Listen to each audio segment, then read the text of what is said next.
So gahapon, miadto ko sa Salomes Garden sa may Buhangin, Davao City para sa usa ka ocular inspection.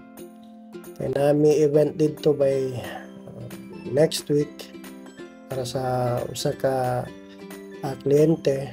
Gamay raman siya nga nga event, mga 50 lang ka tao. So wala, pag-abot mo dito, nakita na mo ang venue mismo. So gamay ra gyud, masulod gyud mga 50 packs.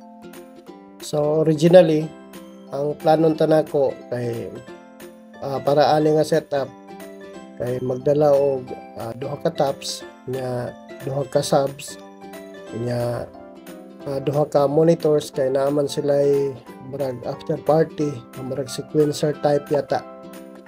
But then katong nakita namo nga gamay ra gyud ang venue, we decided nga instead na magdalag sub speakers, dili na lang kato na lang full range nga duha, and then duha gyapon ka monitors para sa performers. So ang setup lang mo diri next week kay sound system na basic nya suga, of course basic gihapon, og LED wall nga 9x12.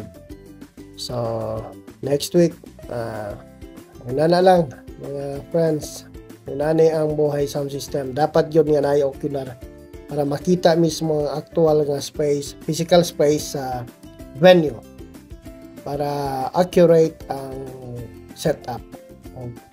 Tama-tama yun ang setup, dili kulang, dili po din na overkill or dili sobra. So, salamat.